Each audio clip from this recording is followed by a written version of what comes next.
Noches. Sí, claro que sí, Son las 19 horas del miércoles 22 de abril de 2020. Estamos en el Palacio Nacional de México y vamos a iniciar la conferencia de prensa diaria sobre la situación de COVID, la pandemia de COVID, la enfermedad causada por el nuevo coronavirus SARS-CoV-2. Hoy vamos a atender tres temas: el informe técnico diario, en primer lugar. En segundo lugar, la doctora Alece de la Torre, quien es la directora general del Centro Nacional para la Prevención y Control del VIH-Sida, nos va a hablar de un tema que ella coordinó en la esfera técnica y que es de extremada importancia no perder de vista y tomarlo en cuenta como parte de la preparación técnica y sobre el que se ha comentado aquí, ha habido preguntas y por eso queremos presentarlo de manera explícita. Y es el asunto de qué va a ocurrir si tenemos un número importante de decesos y las previsiones que se tienen que tomar desde el punto de vista técnico, pero también, independientemente del número, cuáles son las condiciones de bioseguridad necesarias para atender este tipo de situaciones todos los días. La doctora Alece de la Torre, independientemente de que es la directora general del CENSIDA, es una especialista en enfermedades infecciosas. Ella es médico internista, es infectóloga y además es maestra en salud pública y por esa razón ha estado al frente de la coordinación de este empeño en esta condición particular. Muchas gracias, doctora de la Torre. Y el doctor Ricardo Cortés va a retomar sobre algo que ayer preguntaba un colega periodista, un reportero, que es cuáles son los elementos de comunicación al público, de asesoría al público que están disponibles. Ayer presentó el propio doctor Cortés la nueva aplicación de diálogo de asesoría a través de Susana Distancia y esto no es lo único, hay un repertorio muy amplio que está desde hace varias semanas. Entonces hoy va a recapitular el doctor Cortés sobre lo que está disponible para uso del público que pueda asesorarse en lo que corresponde hacer en materia de prevención y de atención en todo momento. Bienvenido, doctor Ricardo Cortés, director general de Promoción de la Salud. Muchas gracias. Empecemos entonces. Yo voy a presentar el informe técnico y enseguida les doy la palabra a mis colegas. Como es costumbre, vamos a empezar con el panorama internacional, que se resume en esta gráfica de barras que nos muestra cuál es la distribución por regiones del mundo o continentes, gruesamente en términos de la contribución de casos nuevos. Recuerden que el enfoque que tenemos ahora a partir de la fase 3 es los casos nuevos, la actividad de la epidemia y todo lo demás que solíamos presentar, de todos modos está disponible en la información pública en el micrositio. Aquí lo que tenemos es que la región de América, tal como lo habíamos previsto, está ya en mayor actividad respecto a la región europea. Esto es buena noticia para Europa, no necesariamente buena noticia para América, en la medida en que nosotros estamos gruesamente entre un mes y medio en el continente americano, más tarde en la epidemia respecto a Europa. Entonces Europa ya va en decrecimiento de su epidemia, mientras que nosotros vamos en ascenso. 45% de los casos confirmados, de estos 2.471.000, 45% de ellos, que es 1.117.803, son casos de los últimos 14 días, personas que enfermaron o desarrollaron síntomas en los últimos 14 días y vemos que ese porcentaje se ha ido reduciendo. Eso es porque en Europa disminuye la epidemia, pero en los próximos pocos días seguramente veremos que vuelve a subir como cifra global, porque América está en ascenso. La tasa global de letalidad se ha mantenido estable en las últimas 48 horas, pero está en 6.8%. La siguiente. Hemos sumado desde el inicio de la epidemia en México, esto es específicamente de México, hemos sumado ya 10.544 casos que se identificaron a partir del primer caso identificado el 28 de febrero. Sin embargo, en los últimos 14 días tenemos 3.618 casos. Este es el motor de la epidemia. El resto, los casi 7.000 casos, son casos personas que se recuperaron ya y se constituyen en una buena noticia en la medida en que la mayoría de ellos van a contribuir a que no se transmita más y en algún momento se detenga la epidemia. Desafortunadamente, esto ha implicado que 970 personas han perdido la vida como consecuencia directa de la enfermedad COVID, seguramente la mayoría, como lo hemos descrito, porque tienen alguna enfermedad crónica o son mayores de 60 años y en algunos pocos casos han sido mujeres embarazadas. La siguiente. Cuando vemos el mapa, considerando las personas con enfermedad activa, la enfermedad incidente, la enfermedad de los últimos 14 días, esta es la distribución y reformular este mapa de casos incidentes lo que nos permite es visualizar con mayor claridad la heterogeneidad, es decir, la variabilidad que existe en el territorio nacional para la epidemia. En la zona metropolitana del Valle de México tenemos la mayor actividad de la epidemia, igual que en el estado de Baja California, particularmente en las dos ciudades de su zona norte, y le siguen la zona del municipio de Benito Juárez, Tabasco en varios municipios y también Sinaloa, particularmente en la capital. La siguiente. Cuando lo vemos en una gráfica de barras, lo podemos comparar de manera más directa y clara con la Ciudad de México, teniendo los números de casos que se ilustran ahí, corresponden a cada entidad federativa, la Ciudad de México teniendo el mayor aporte de casos de los últimos 14 días. La siguiente. Esto representa la incidencia es el número de casos nuevos divididos entre el tamaño de la población de un territorio definido, en este caso los 32 entidades federativas, y al hacer esta división nos permite comparar uno a uno la intensidad de la transmisión entre los distintos estados, dado que estos tienen distinta población. No se pueden comparar el número de casos entre un estado y otro porque tienen poblaciones distintas. Si lo dividimos por el número de habitantes en el estado, se puede comparar la intensidad de transmisión y vemos lo mismo, que estas 5 regiones del país son las que tienen la mayor actividad reciente de la epidemia. La siguiente. Misma información, solo que en gráfica de barras para poderla ver de manera eficiente. Ciudad de México predomina, le sigue Tabasco y después el estado de Baja California. La siguiente.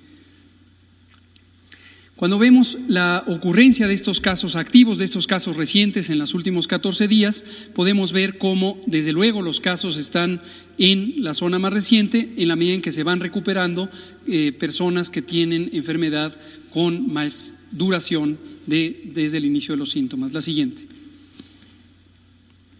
La distribución de las defunciones, de estas lamentables 970 defunciones, en cuanto a los grupos de edad, es muy reveladora de lo que hemos dicho una y otra vez y seguiremos diciendo para insistir en las medidas de protección. A diferencia de los países europeos que tienen cerca de 10 o 12 años de edad en su población, 10 o 12 años mayores que la población mexicana, en México tenemos una población relativamente joven. Sin embargo, tenemos una prevalencia, una frecuencia extremadamente alta de enfermedades crónicas, en particular obesidad, sobrepeso, diabetes, hipertensión, las enfermedades crónicas asociadas con mala alimentación por muchos años. Y esto lo que condiciona es que adultos mayores, personas adultas mayores, tengan un riesgo también alto de presentar un desenlace fatal. Esto es sumamente relevante y el mensaje es no confiarse. Volvemos a insistir en esto, lo seguiremos diciendo, no confiarse. COVID es una enfermedad que puede tomar por sorpresa a cualquiera y nadie debe asumir que está fuera del peligro, fuera del riesgo de presentar COVID. Todas y todos nos podemos infectar por el virus SARS-CoV-2, el que causa COVID. Los mecanismos los hemos explicado y los seguiremos explicando. Son principalmente por gotas de saliva y líquidos respiratorios por cercanía. Y cualquiera puede infectarse, pero además aunque existe un riesgo mayor de complicarse en personas adultas mayores, mujeres embarazadas y quienes padecen enfermedades crónicas, en particular hipertensión, diabetes, obesidad o cualquier causa de inmunosupresión, es decir, menor funcionamiento del sistema inmune, del sistema de defensas, debemos considerar que cualquier persona de cualquier edad, conozca o no que tiene una enfermedad crónica, si llegara a presentar los síntomas de COVID y en cualquier momento presentara dificultad para respirar, se fatiga muy fácilmente, siente que no está incorporando suficiente aire y necesita respirar más rápido o más fuerte, o le duele el pecho, esa es una razón para ir inmediatamente a la atención médica de urgencias. Ese es un signo de alarma, así se llama formalmente en medicina, signo de alarma que debe hacer que la persona de cualquier edad acuda inmediatamente si presenta dificultad respiratoria, acuda a atención médica. La siguiente, por favor. Cuando vemos estas defunciones, desde hace ya algunos días nos interesa que visualicen el proceso de la vigilancia, como lo hemos venido explicando desde hace meses. Tiene un proceso de confirmación que consiste en la detección por laboratorio del virus COVID, el virus que causa COVID, el virus SARS-CoV-2, y por eso nos interesa incorporar la información también de las personas que han fallecido en el proceso en que van a ser confirmadas. Y recordarles que un pequeño número de personas que han perdido la vida, desafortunadamente esto ocurrió antes de que hubiera la oportunidad de tomarle una muestra de laboratorio, una muestra para diagnóstico por laboratorio. Sin embargo, en el propio Manual de Vigilancia Epidemiológica se contempla la dictaminación médica como un mecanismo válido de diagnóstico. Es decir, aunque no haya una confirmación diagnóstica por laboratorio, si una persona tiene antecedentes de exposición a alguien en quien se ha confirmado COVID o a alguien que tiene sospecha de enfermedad COVID y los signos clínicos, las manifestaciones de la enfermedad que le llevó a perder la vida son compatibles con COVID, los comités de dictaminación es muy probable que finalmente dirán: esta persona que es sospechoso de haber muerto por COVID, vamos a registrarla como COVID. Y esto lo digo en particular porque sé que ha habido inquietudes y a veces señalamientos no fundamentados en información verídica de que el no diagnosticar por laboratorio podría ser un mecanismo de subregistrar la carga de la enfermedad. Esto es falso, cualquiera puede leer el manual de vigilancia epidemiológica que está en el micrositio y percatarse de lo que acabo de explicar. La siguiente. Si lo vemos por entidades federativas, desde luego este proceso ocurre a distintas velocidades, esto depende de muchos factores, no quiere decir un acto de negligencia o mala práctica, simplemente la proporción de personas que llegan en condiciones estables comparado con en condiciones no estables y fallecen de manera muy acelerada en las unidades de salud varía de lugar a lugar. Pero esto sí nos lleva a un mensaje nuevamente de precaución, que es toda persona que identificara los signos de COVID y tuviera una duda sobre su padecimiento, puede acudir a los mecanismos de información que hemos puesto a disposición desde el inicio de la epidemia. El número 800-0044-800 para información en general. También el número 911, que es el número de emergencias en todo el país, si hubiera una necesidad de información y asesoría urgentes. Y también, ya desde ayer, su sana distancia a través de la aplicación móvil de WhatsApp, entre otros. La siguiente. El porcentaje de positividad es cuántas personas en quienes se les toma una muestra y se procesa para laboratorio buscando el diagnóstico de COVID, se encuentran realmente positivas al virus SARS-CoV-2.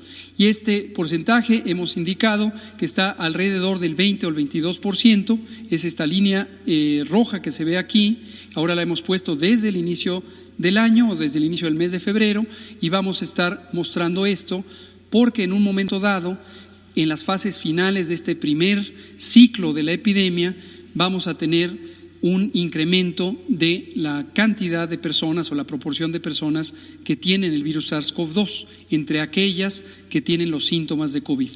Y conforme nos acerquemos al otoño, lo que va a ocurrir es que la influenza, los virus de influenza, regresarán a México y a todo el hemisferio norte como lo hacen todos los años. Entonces tendremos 2 virus predominando entre personas que tengan infecciones respiratorias agudas, tanto leves como graves. La siguiente. Esta es la misma idea, vamos a pasarla, es solamente un enfoque para tener el último mes. La siguiente. Y finalmente tenemos esta penúltima diapositiva que muestra el proceso de las confirmaciones en las personas que están aún con vida, en las personas que tienen enfermedad leve y también enfermedad grave y que son registradas en las unidades de salud. Y se puede ver obviamente que el proceso de confirmación va avanzando y veremos que esta sombra roja empieza a ocupar el espacio de las barras amarillas y progresivamente esta curva se irá desplazando conforme aparezcan nuevos casos. La última es nuestra curva epidémica de todos los días, donde vemos la curva epidémica acumulada, el número de casos que se presentan cada día están representados en las barras anaranjadas y estos se van sumando y van configurando esta curva con esta suma de casos confirmados acumulados de 10.544. Doctor Ricardo Cortés. Doctora Alexia. Bueno, pues el día de hoy creímos que era sumamente pertinente abordar un tema que sabemos puede generar desde un punto de vista bioético miedo, que también puede generar angustia en términos de no saber cómo manejar las personas que fallecen. Por tal motivo se ha desarrollado, si me puede pasar la primera diapositiva, se tiene una actualización de los lineamientos para el manejo de cadáveres. Si me pasa la siguiente, por favor. Lo más importante de estos lineamientos y el mensaje clave que queremos dejar es que estos lineamientos permiten establecer estrategias para garantizar la salud de la población. Estos lineamientos se basan en 3 pilares fundamentales.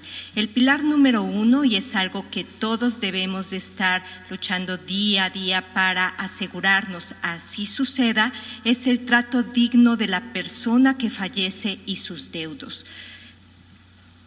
El fallecer durante un evento extraordinario como es esta pandemia de SARS-CoV-2 puede llevar a situaciones no solamente en términos de angustia y percepción social, pero también en términos de los cambios que se producen dentro de las mismas unidades hospitalarias.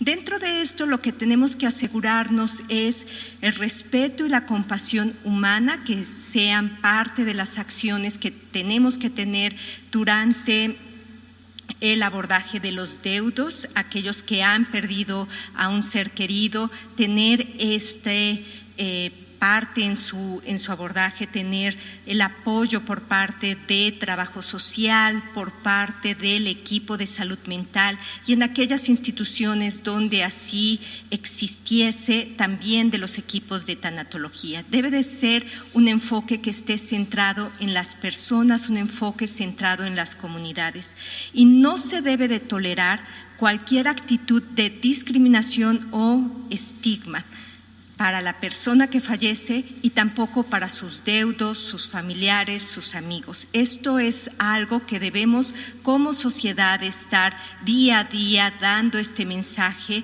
que sea la parte de compasión, la parte de conocer que una persona está atravesando por el duelo de haber perdido a alguien durante esta emergencia.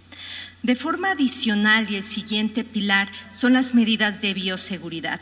Las medidas de bioseguridad se enfocan en poder garantizar la prevención de nuevas infecciones. Y esta prevención de nuevas infecciones son tanto para los familiares, para los deudos de la persona que ha fallecido, para los trabajadores de salud o cualquier persona que está en contacto durante este manejo del cuerpo y también para la comunidad. Entre más eficientes seamos en cumplir con estos lineamientos, disminuimos cualquier riesgo que pudiese ocasionarse durante el manejo del cuerpo hasta su destino final.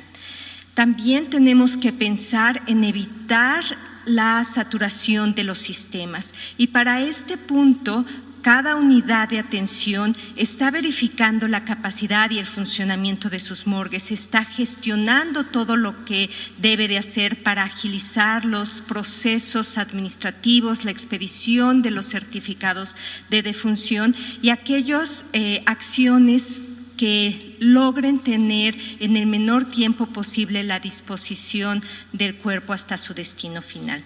Todos estos pilares, solamente cuando se engranan y se trabaja en conjunto, vamos a poder entonces llegar a un manejo adecuado, teniendo de nuevo en el centro la solidaridad, el apoyo que debe de existir hacia los deudos. Si me pasa la siguiente, por favor.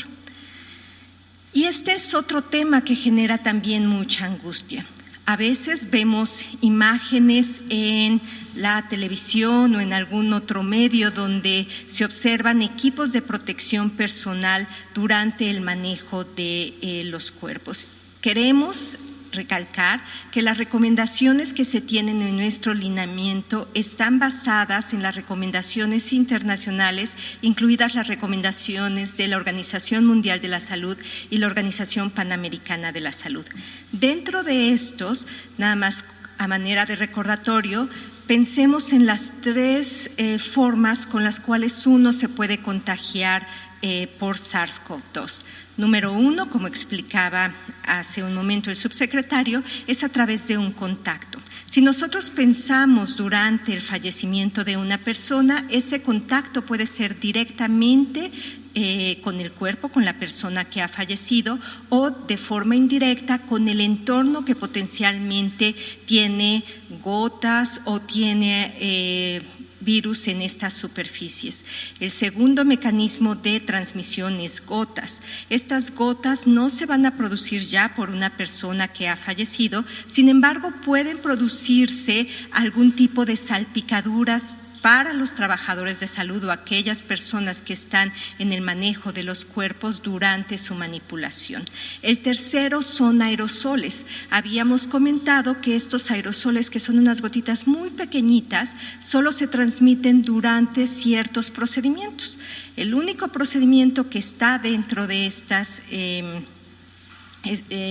estos lineamientos sería las necropsias, las autopsias, y es por eso que se establecen medidas de bioseguridad muy específicas y sin las que se puedan garantizar no se deberían de realizar estas necropsias. Ahora, nuestro pilar fundamental, nuevamente regresando al punto de garantizar la bioseguridad de los deudos de los familiares, corresponde a estas partes de cuando se permita el acceso de los familiares, limitar el número de familiares que lo pueden hacer. Esta limitación es para disminuir, número 1, la posibilidad de exposición, pero también debe de ser dentro de ciertas garantías de su propia seguridad. La primera es que esté fuera de zonas donde se pueden estar produciendo aerosoles, como serían unidades de terapia intensiva, como serían urgencias, como serían aislamientos de corte, y también el siguiente elemento es a través de un uso adecuado de un equipo de protección personal. Como pueden ver, lo principal y en todos estos momentos es higiene de manos, el lavado de manos. Aquí no solamente nos preocupan los coronavirus, también nos preocupan otro tipo de agentes o microorganismos, por lo cual la indicación siempre será al finalizar este contacto deberemos de hacer lavado de manos con agua y con jabón. Tenemos que pensar también entonces si se transmite o potencialmente por contacto y por gotas, por estas salpicaduras que pudiesen ocurrir, es higiene de manos, el uso de una bata, el uso de guantes y la mascarilla quirúrgica.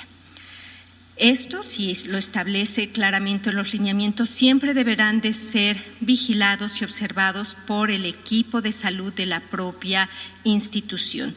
Recordemos, nuestra prioridad siempre será garantizar la salud de las personas, de los deudos, al momento de que se pudiesen despedir de sus familiares. Si me pasa la siguiente. Y otro elemento que sabemos está generando mucha angustia es toda esta parte de sanitización o desinfección que ocurre. A veces vemos imágenes, videos que llegan y generan aerosoles y generan toda una serie de eventos que creemos que ese es el estándar de oro. Cuando sabemos que cuando ocurre esta contaminación de las superficies, la forma más adecuada de limpiarla y segura también es a través de un elemento básico de limpieza y desinfección de estas superficies. Y no es más que hacer uso de una técnica que es muy sencilla, que corresponde a una técnica de 3 baldes. En el primer balde o cubeta se pone agua con jabón.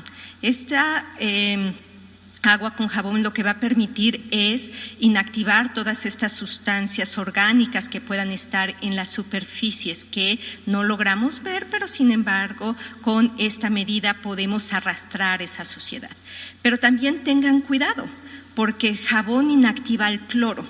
Hemos escuchado de repente que, o sabemos de personas que mezclan en una sola cubeta el jabón o el aromatizante y el cloro. Cuando hacen eso, lo que están haciendo es inactivar al cloro. Y entonces, por eso, el siguiente paso y elemento que es sumamente importante es limpiar ese exceso de jabón. Y eso se hace con un balde, una cubeta que tenga un paño específico, solo con agua limpia. Ya con eso, el siguiente elemento es lograr la desinfección de esa superficie. Esa desinfección es más segura haciéndolo con una dilución con cloro. Aquí también queremos alertar a la población. Muchas veces por este miedo o esta incertidumbre lo que están haciendo es poner el cloro directo. Y eso es un riesgo porque puede generar irritación o inclusive en casos graves hasta problemas respiratorios secundarios a esta concentración elevada de cloro.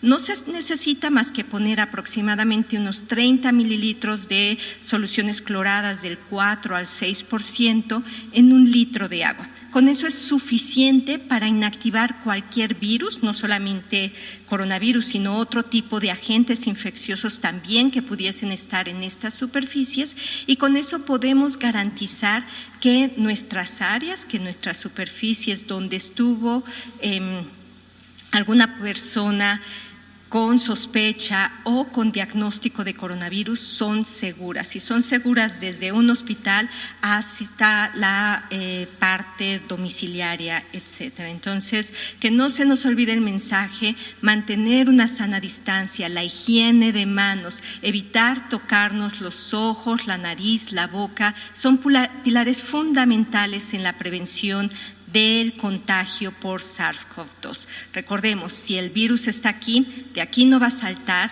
no le van a salir patitas, si yo lo toco tampoco se van a infectar mis manos. Es hasta que me autoinoculo los ojos, la nariz, la boca, las mucosas, cuando yo pudiese contagiarme. Y es por eso que higiene de manos es fundamental. Si me pasa la siguiente, por favor. Y finalmente recordar que tenemos también un elemento específico y un protocolo específico para aquellas personas no identificadas o identificadas pero que no han sido reclamadas. Y este es un acuerdo entre la Secretaría de Gobernación y la Secretaría de Salud, y el objetivo es aplicable a todo el territorio nacional.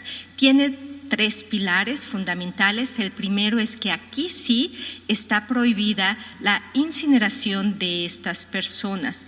En segundo término, también se prohíbe enterrar a las personas no identificadas o identificadas pero no reclamadas en las fosas comunes. Deben de ser tumbas o fosas específicas para estas personas que se tiene la sospecha fallecieron por COVID-19. Y la tercera es que queremos seguirlos buscando y que por lo tanto se requiere realizar un informe sobre los cuerpos de estas personas no identificadas o identificadas pero no reclamadas, para que nosotros a través de coordinación de búsqueda de personas podamos seguir buscando a estas personas no identificadas.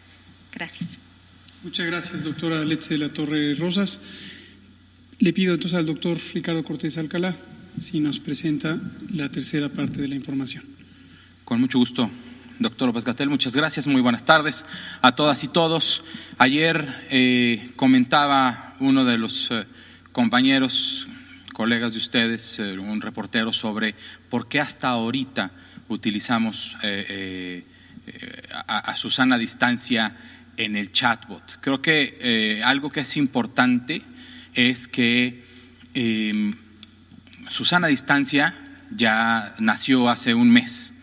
Nació hace un mes y ha tenido múltiples actividades, ha sido adoptada por la población de forma bastante positiva y ha generado empatía tanto con niños y niñas como con personas adultas y adultas mayores. El chatbot es una nueva forma de comunicarnos, es una nueva forma de comunicarnos con las personas, dado que, como lo explicó ayer el doctor López-Gatell, existe este síndrome de fatiga de información, ¿no? Entonces, si nosotros aventamos toda la batería de información al mismo tiempo, la gente no va a saber qué escoger, qué no escoger y qué es lo más útil. Entonces, estamos también viendo diferentes posibilidades, diferentes formas de comunicar la forma de que se contagia el SARS-CoV-2, la forma en que nos debemos de proteger, las medidas básicas de prevención. Entonces, empezamos con materiales para fase 1, tranquilos, simples, lávate las manos, estornudo de etiqueta y quédate en casa.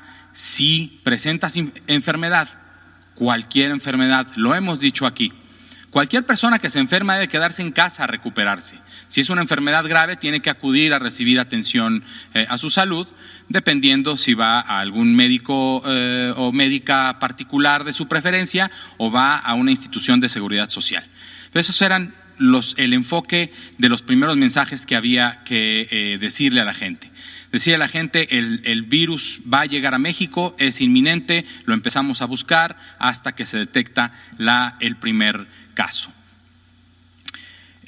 Después ya se inicia, por ejemplo, con la Jornada Nacional de Sana Distancia, se introduce el personaje y se empiezan a hacer también estos elementos para redes sociales. A través de su sana distancia, dar estos mensajes amigables, amistosos, tranquilos, porque comunicar riesgos no es fácil. Que la gente entienda también qué es lo que nosotros quisiéramos transmitirle, tampoco es fácil, y por eso tenemos especialistas en mercadotecnia social en salud, en comunicación social, en la Dirección General de Promoción de la Salud y en las Direcciones Generales de Comunicación Social de la Secretaría de Salud, de otras secretarías e incluyendo la vocería de Presidencia de la República, a quien también le reconozco y agradezco el esfuerzo que hace para transformar los mensajes que queremos dar a las personas en videos, en spots de radio y en cualquier otro medio que ellos nos apoyan.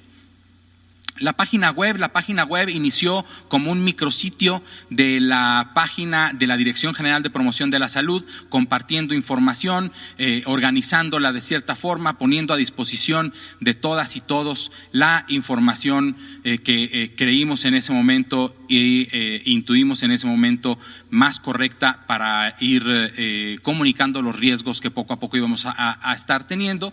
Y después, efectivamente, con el apoyo de Vocería de Presidencia de la República, se convirtió esto en una página específica, en un sitio específico, coronavirus.gov.mx, que además ha ido también transformándose. La sociedad civil, gracias a esto, ahorita tenemos 12 millones de usuarios, 12 millones de personas diferentes que han entrado a ver la información en la página coronavirus.gov.mx, y gracias a esa interacción hemos tenido retroalimentación de organizaciones de la sociedad civil, de personas con discapacidad, de forma fantástica nos han compartido cómo es que deberíamos de utilizar mejor las herramientas de accesibilidad para que todas y todos los que vivimos en este país tengamos acceso a la misma información para proteger nuestra salud. De igual forma, en conjunto con la Secretaría de Cultura, el INALI y el INPI, hemos traducido a diferentes lenguas indígenas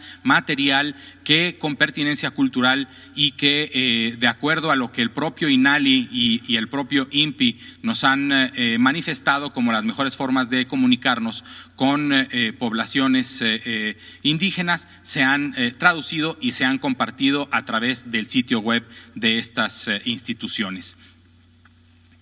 Hemos en la página y con el trabajo de todo el equipo de la Subsecretaría de Prevención y Promoción de la Salud, de la Subsecretaría de Integración y Desarrollo del Sector Salud, el INSABI y múltiples secretarías de Estado desarrollado diferentes lineamientos tanto para personal de salud como para la ciudadanía en general, de cuidados en espacios públicos abiertos, espacios públicos cerrados, el lineamiento que acaba de presentar la doctora de la Torre, importantísimo para conocer toda la información más correcta. La siguiente, por favor. Hemos recibido apoyo, ofrecimiento de muchísimas compañías muy importantes. El chatbot que presentamos ayer de WhatsApp lo desarrollamos en conjunto con el equipo de Facebook México, el equipo de la Dirección General de Tecnologías de Información de la Secretaría de Salud y el equipo de la Estrategia Digital Nacional de Presidencia de la República. Ayer se lanzó, ahorita tenemos casi 110,000 personas usuarias en este chat. Y una de las principales preguntas a las que han dado clic para saber es ¿qué debo hacer para llegar a casa? ¿Debo llegar, desnudarme, bañarme, quitarme los zapatos, echarle cloro? Esa ha sido la principal pregunta que le han hecho a Susana Distancia a través de este chatbot, y eso nos da también luz para saber cómo vamos a ir modificando, cómo vamos a ir cambiando las preguntas de acuerdo a las interacciones que tengamos en el chatbot.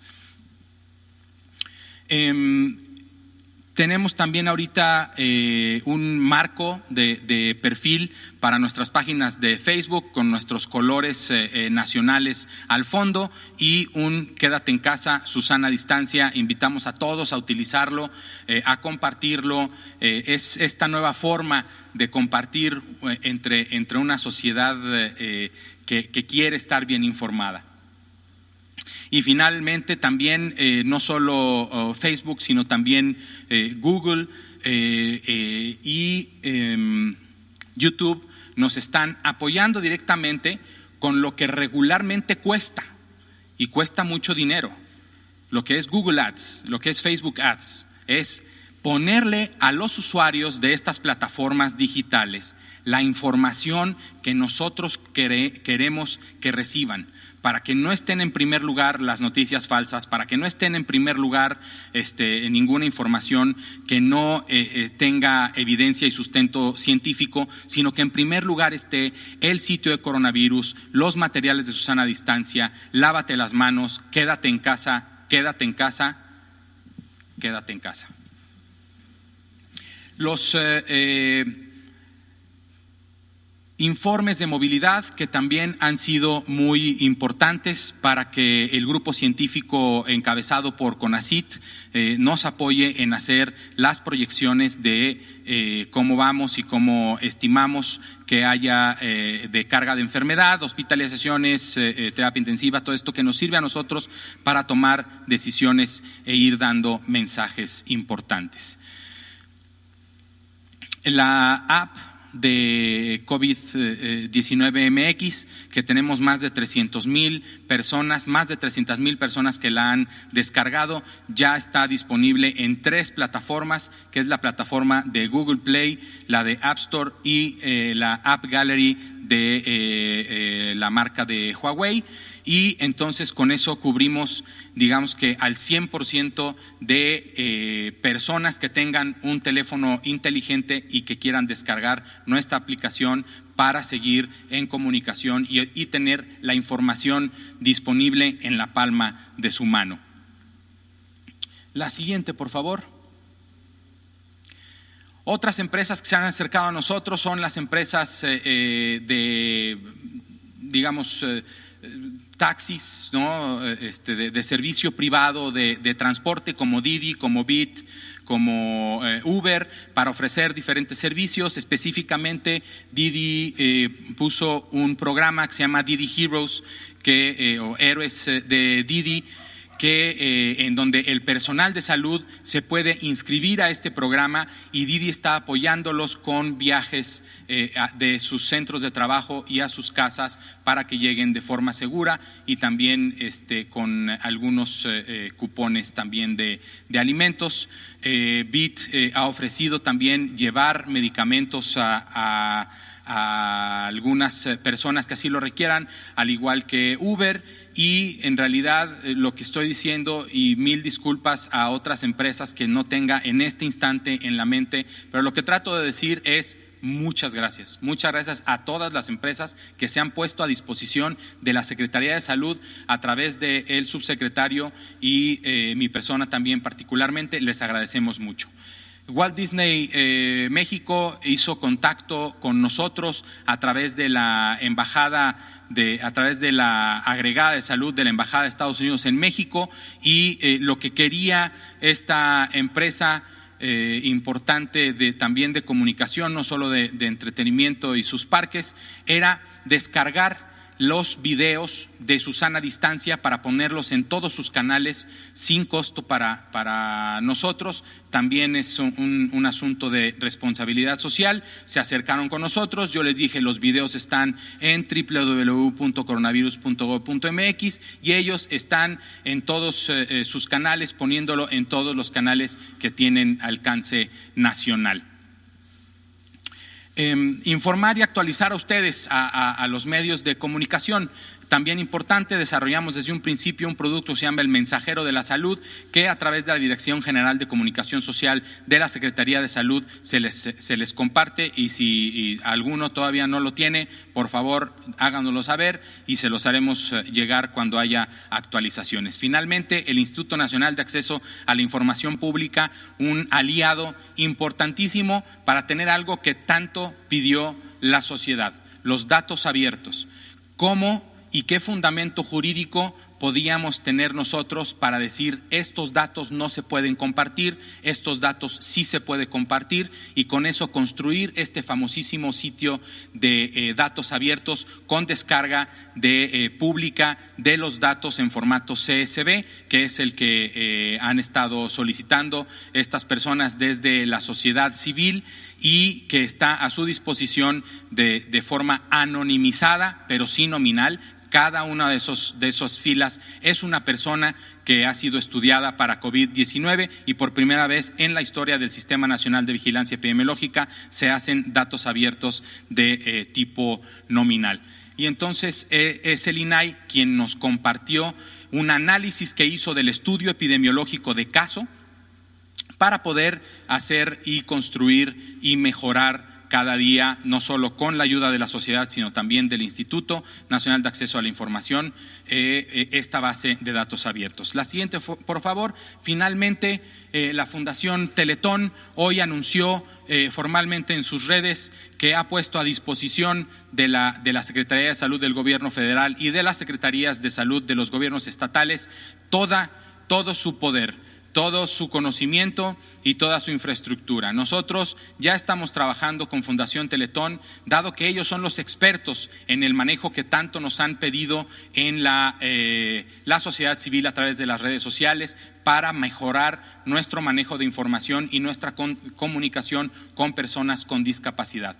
Vamos a seguir trabajando con Fundación Teletón, vamos a mejorar la forma en que abordamos la información para personas con discapacidad, y creo que esta fundación será un aliado importantísimo para nosotros y para el manejo de esta epidemia. Muchísimas gracias. Gracias, doctor Ricardo Cortés Alcalá. Vamos a empezar con preguntas y respuestas. Usted, que quedó pendiente de ayer, y también usted. Y luego nos vamos con Natalia y con usted, Ángeles Cruz. Doctor, ¿qué tal?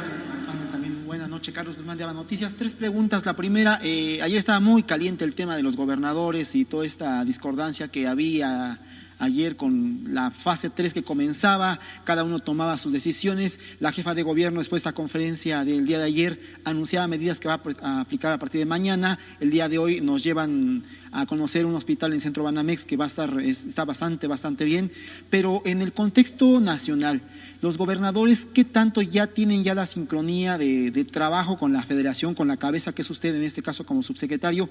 Si ya hay sincronía, ya no hay problemas con gobernadores como el del occidente del país, Jalisco, y todos ellos que tienen como una visión diferente.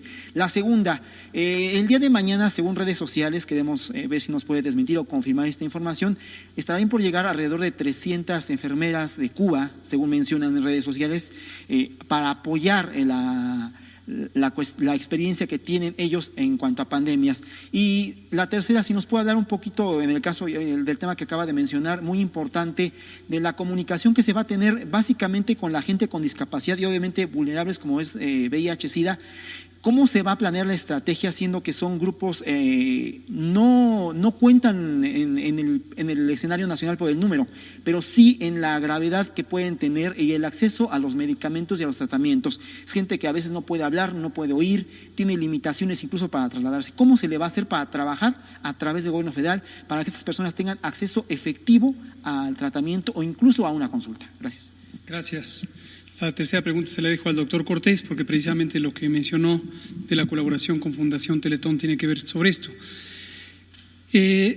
Todas las autoridades sanitarias tenemos el mismo propósito. Quienes trabajamos para una autoridad sanitaria, en nuestro caso es la Secretaría de Salud, quienes son autoridades sanitarias, pues son titulares de los gobiernos de las entidades federativas, como son los 30 gobernadores, la gobernadora de Sonora y la jefa de gobierno. Todos y todas tenemos el mismo propósito, que es proteger la salud de la población. Estamos trabajando coordinadamente.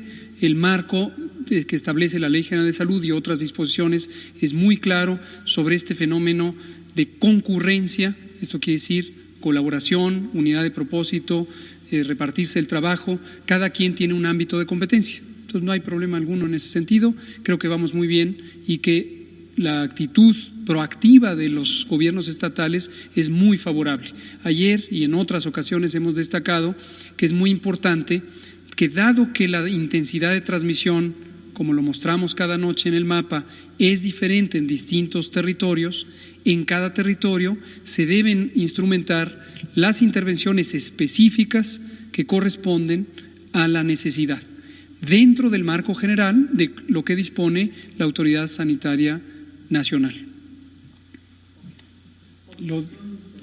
Sí, las personas con discapacidad. Muchísimas gracias por la pregunta. Las personas que viven con discapacidad tienen una voz en este país, son de suma importancia para nosotros en la Subsecretaría de Prevención y Promoción de la Salud y la Dirección General de Promoción de la Salud, y hemos estado en contacto directo, estamos trabajando directamente ahorita en una guía para personas, para el cuidado de la salud de personas con discapacidad bajo el marco de la epidemia COVID-19 con organizaciones de la sociedad civil, con Movimiento 312, que es un conglomerado de múltiples organizaciones, vamos con CONAPRED y con CONADIS también para lanzar esta guía. Y a través de Fundación Teletón, el número telefónico, por ejemplo, 800 Teletón, va a estar a disposición de todas las personas con discapacidad o sin discapacidad que requieran de apoyo en materia de coronavirus, en materia de discapacidad, para el manejo también. Y hay discapacidades específicas, hay condiciones de discapacidad específicas que limitan la capacidad pulmonar de las personas que viven con este tipo de discapacidades, y hay 2 centros específicos que son expertos en la rehabilitación pulmonar en esta materia. Uno de ellos es el Instituto Nacional de Enfermedades Respiratorias y el otro es Fundación Teletón.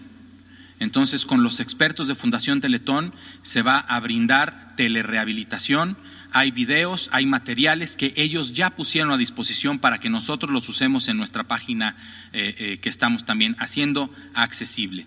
Ejemplos tan burdos que de repente yo no sé y las personas me lo tienen que hacer saber, es que para las personas que tienen discapacidad visual se requiere que nosotros subamos los documentos en formato de texto, en Word o en Open Office, para que ellos los puedan, se los pueda dictar su dispositivo.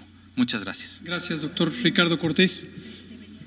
De VIH, tenemos a la responsable del VIH en México. Sí, y muchas gracias por esa pregunta. Creo que es fundamental mandar el mensaje, y el mensaje es, número 1, necesitamos garantizar la continuidad del tratamiento de las personas que viven con VIH. Desde hace más de un mes se tiene en la página de Cencida, en colaboración con las instituciones, los lineamientos específicos y las recomendaciones para las personas que viven con VIH.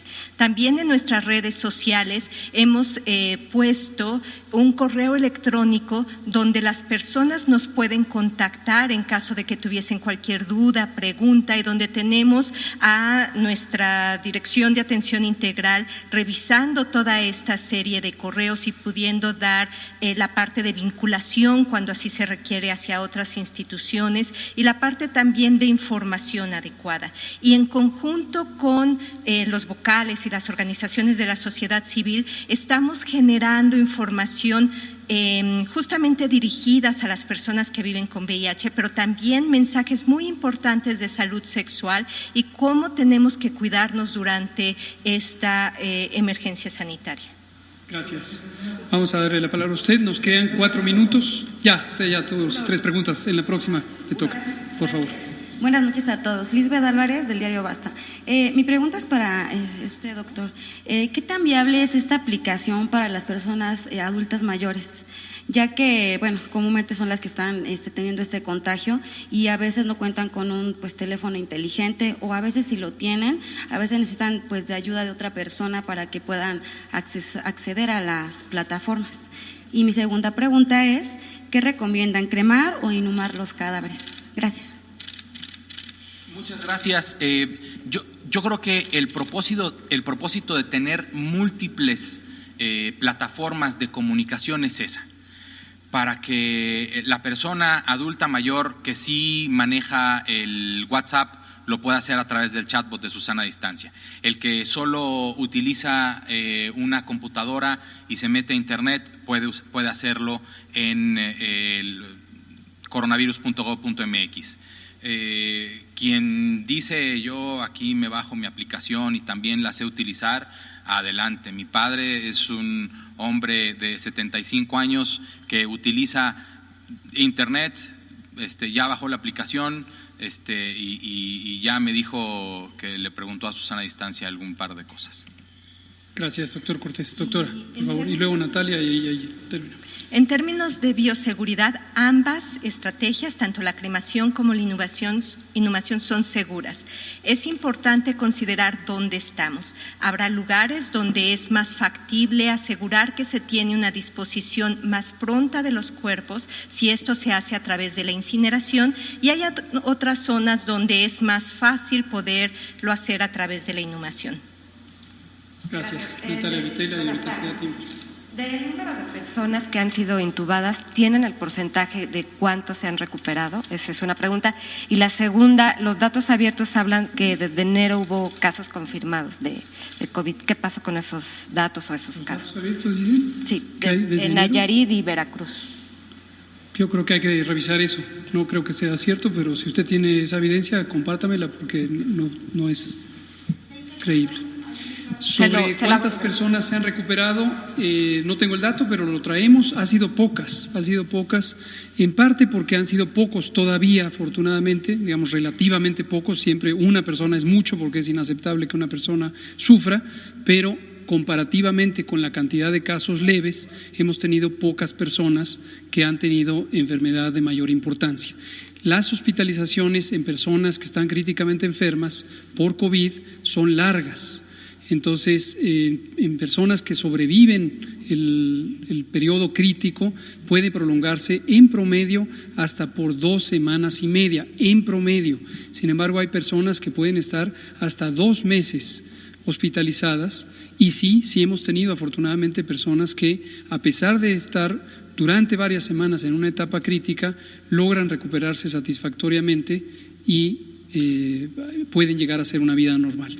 ¿Algún dato que tenga, doctor, más o menos cuántos casos? Sí, lo traigo para tener el dato exacto. Sí. Ángeles Cruz, de La Jornada. La última pregunta. Quiero preguntarle. Buenas noches. Quiero preguntarle si los modelos matemáticos de los que tanto nos ha comentado también hoy nos puede dar una actualización de la cantidad de personas que pudieran contraer la enfermedad, de la cantidad de personas que pudieran morir a causa de una complicación muy grave, como dice, pensando un poco en lo que presentó la doctora de los lineamientos para la disposición de cadáveres. O sea, realmente todavía a esta altura y dada el impacto que ha tenido las medidas de distanciamiento social, hay que estar muy preocupados sobre un incremento súbito e inmanejable de cadáveres.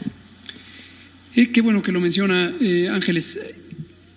Quiero volverme a referir hacia la población y lo haré todos los días y todo el tiempo que sea necesario. No debemos minimizar, no debemos considerar menor esta epidemia. En todo momento nos ha sido muy importante que la población de México sepa que estamos ante un fenómeno históricamente importante, en un riesgo de la salud, en un daño a la salud que no se había visto en el mundo entero en 100 años, literalmente en 100 años. La última epidemia de este tamaño, de esta importancia, ocurrió en 1918 y 19 y fue la influenza, la pandemia de influenza de 1918-1919, que causó millones de personas enfermas y centenas de personas que perdieron la vida. Esta epidemia se ha comportado de una manera sumamente intensa, agresiva, en distintos países del mundo, empezando por China, que fue el sitio donde se detectó por primera vez, múltiples países europeos, y lo que llevó en su momento es a la sobresaturación de los hospitales, de los sistemas nacionales de salud y además una progresión extremadamente rápida. La progresión rápida, es decir, la cantidad de casos de personas enfermas cada día, de personas que necesitan hospitalización cada día y muy lamentablemente de personas que llegan en un estado crítico y las que pueden fallecer, se acelera día con día. Es una epidemia extremadamente inusual. Esto ya lo sabíamos desde antes de que empezara la epidemia en México, esto lo venimos diciendo desde hace 3 meses porque es un comportamiento que hemos podido observar en los distintos países del mundo. En México, la intensidad de la transmisión ha sido reducida, y eso es una muy buena noticia, por medidas masivas de mitigación social, que son la suspensión temporal de trabajos no esenciales, la suspensión temporal de las escuelas y la prohibición de que existan reuniones en el espacio público o privado. Tampoco se vale que existan reuniones masivas, bodas, bautizos, etcétera, que hagan que las personas se congreguen, porque eso nos daña a todas y todos. Eso lleva a que haya más y más y más y más contagios. Cuando pensamos en el evento más lamentable de esta epidemia, que es la pérdida de la vida, desde luego, en proporción al número de casos, pueden aumentar el número de personas fallecidas, naturalmente. Se ha mantenido relativamente estable en todo el mundo este porcentaje de 5 a 6, a veces hasta 7% de personas que en conjunto de las personas enfermas pierden la vida. Pero si lo vemos específicamente en las personas críticamente enfermas, es decir, aquellas personas que tienen insuficiencia respiratoria grave, que si llegan al hospital requieren tratamiento en terapia intensiva con soporte mecánico ventilatorio, es decir, la famosa intubación, la letalidad, el porcentaje de personas en esa condición crítica que fallecen puede llegar a 70%. u 80%. Es decir, personas críticamente enfermas, 8 de cada 10 pueden fallecer durante la hospitalización a pesar del tratamiento, el apoyo médico. No olvidemos que no existe hasta la fecha un tratamiento específico que elimine al virus o reduzca la concentración del virus o repare el daño pulmonar en forma acelerada. Existen múltiples medicamentos que se utilizan durante el manejo médico de la enfermedad, tanto en las etapas no críticas como las personas que llegan a una etapa crítica, pero la mayor parte del soporte que se les da es medidas generales para conservar la funcionalidad del organismo hasta que el propio organismo tiene los mecanismos de reparación que le ayudan a salir adelante. Entonces sí, definitivamente, si tuviéramos un exceso de casos que saturaran al Sistema Nacional de Salud, en proporción tendríamos una cantidad muy importante de pérdidas de vidas que pudieran rebasar también las capacidades de los sistemas convencionales de los servicios funerarios, en su mayoría privados, y los que existen en el sistema público. Y es por esto, y con esto termino, pero ya nos queda solo medio minuto, que esta guía la tenemos que enfrentar con todo realismo los escenarios de lo que se puede ocurrir. Tenemos que estar preparados en todos y cada uno de los aspectos y por eso llevamos semanas trabajando en esta guía. Se presentó ya hace varias semanas, 2 o 3, lo que correspondía a fase 1 y 2, y ahora que hemos entrado en fase 3, la guía ha sido enmendada para incorporar las previsiones de fase 3. Muchas gracias. Las iremos actualizando también conforme vayamos avanzando, de acuerdo a el progreso. Si tenemos un mejor control porque las medidas estén funcionando, se actualizarán a la baja, y si no, se actualizarán a la alza. Por ahora están iguales. Gracias. Mañana empezamos. Hola, soy Susana Distancia. Tengo un superpoder que me ayuda a frenar al COVID-19. Cuando extiendo mis brazos, puedo crear un espacio de 1,5 metros que me mantiene lejos del malvado coronavirus. Esa es la sana distancia. ¿Sabes qué es lo mejor? Que tú también lo tienes. Pero ojo, aunque tenemos que estar separados, unidos y solidarios, saldremos adelante. Porque si te cuidas tú, nos cuidamos todos. Gobierno de México.